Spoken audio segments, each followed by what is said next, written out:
Hey everyone, welcome back to Observe. In today's video, we're going to be analyzing the nonverbal communication of Gabbie Hanna and a stranger that she let into her house during a TikTok meltdown that she had here recently. We're going to be mainly focusing on the stranger's nonverbal communication to see whether or not perhaps this was an inside job. Maybe this was all done intentionally for PR, see if there's anything nonverbally that would indicate that or push against that, so on and so forth. Let's go ahead and roll the intro first though. Trouble, you came to the right place. If you're looking for trouble, look right in my face. I was born standing up and talking back. My daddy was a green-eyed mountain giant because Okay, if you have not seen the other two videos that I have done on this entire instance, I suggest going and checking those out first before coming and watching this one. This one can kind of stand alone though by itself if you are interested. So this stranger, I'm not going to be giving his name or any of his social media details because I really do not appreciate what he did. For those of you who do not know, he snuck or manipulated his way into Gabbie Hanna's house and shot a lot of video inside said house. And everybody was very concerned for Gabbie, whatnot, with this being a stranger in her house and wanted her to get him out. So today we're going to be looking at all the different footage that includes him and her interacting to see what sort of nonverbal chemistry they're having going on there. Is there a level of inside knowledge to where both of them know that this is a skit? Is this something to where Gabbie is genuinely in an alarming state of mind and this stranger should not be there? Let's just go ahead and dive into the footage itself. Nicholas? Hey, Nicholas? Do you mind being on camera or you don't want to? I don't mind. Okay, so I want to, oh my God, my hair. A friend just texted me and I told him that I was going to go on a run for a guy who showed up at my house and was just feeling a little lost, asked to use the bathroom, and now we're going to go for a run together. He asked to pray with me. It was really nice. And his text was, Gab, listen to me now. Get that man out of your house. How do you feel about that? That's rude.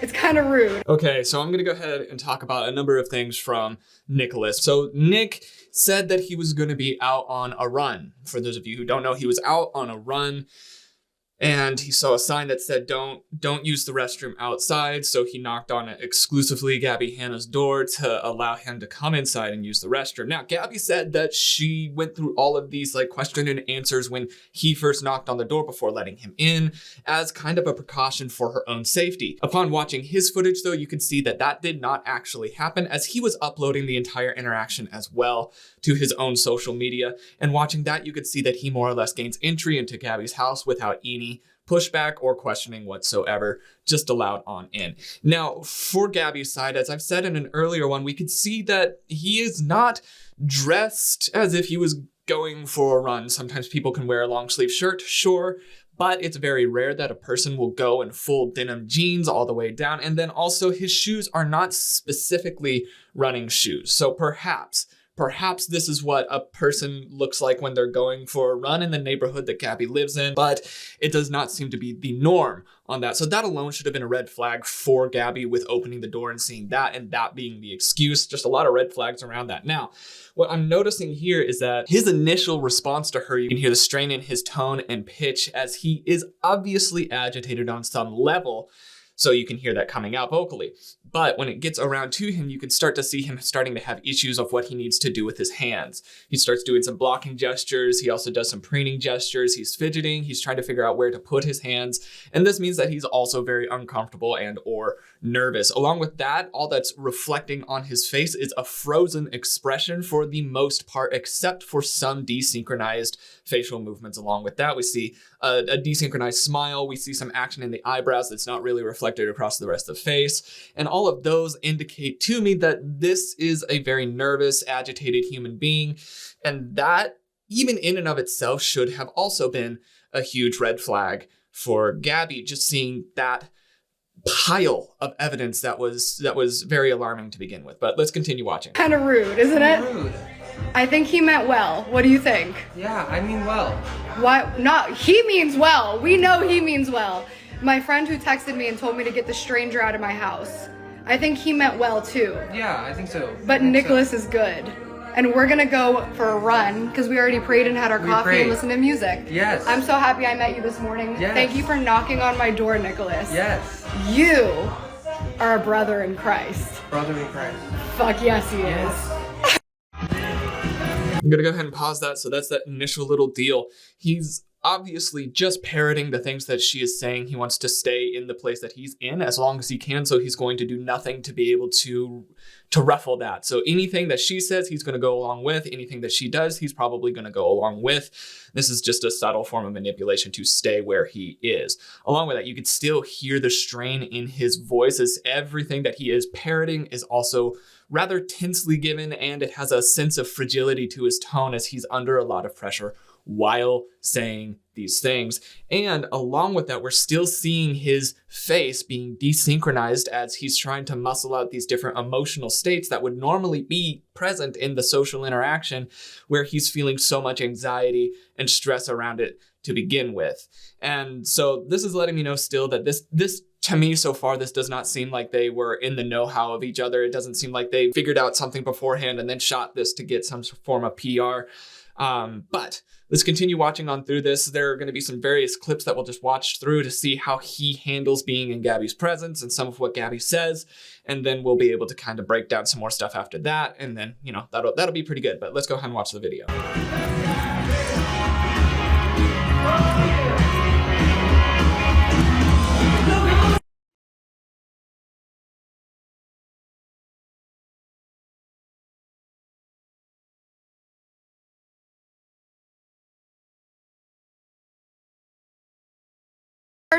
You said to me that you want to be pretending. You know me, I ain't got nothing else to see. And he said to me it's not too late to pick up the pieces.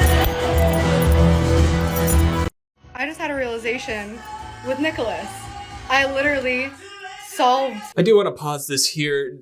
Gabbie does not mention anything about all of the dancing and follow the leader and weird angelic stuff that she had spoken about Nicholas in these clips when she addressed it in the other videos that I just did. So that is fascinating to people as to like, why is she trying to really downplay how strange the interaction is when it was very much obviously a very strange, interesting interaction. Now we're about to hear some of Gabbie's verbal patternings kind of come off the rails a little bit. It's very interesting to listen to, but let's go ahead and watch this real quick. Solved the entire puzzle. The Garden of Eden is heaven's gates. Let me show you something. It was a fucking treasure hunt. The church that I went to, the website says that I need to use my time, my talent, and my treasure. It was a treasure hunt. I can believe this, because God is this fucking awesome. It was a treasure hunt for the Garden of Eden, heaven's gates. Oh my God, you want to see the forbidden fruit? That is... I want to make note of how heavily lidded and hooded Gabbie's eyes are here, and how glassy they are.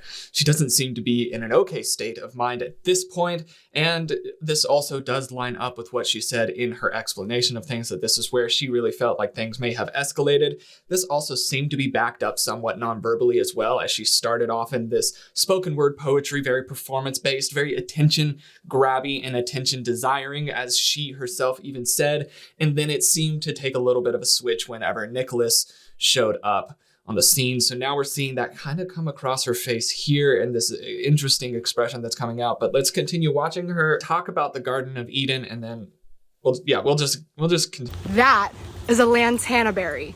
It didn't grow the first 3 years I lived here because my gardener was chopping down my trees. And then there was all this drama and I had to grow up a lot and I was really embarrassed and the entire neighborhood thinks I'm white trash. I am. I don't give a fuck.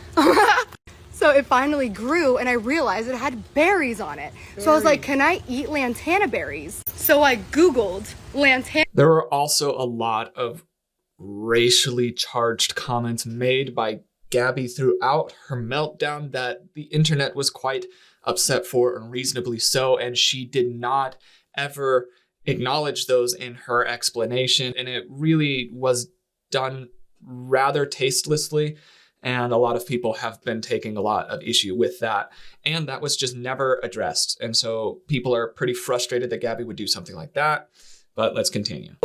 Lantana berries, are they safe to eat? And it said basically there's a 50-50 shot.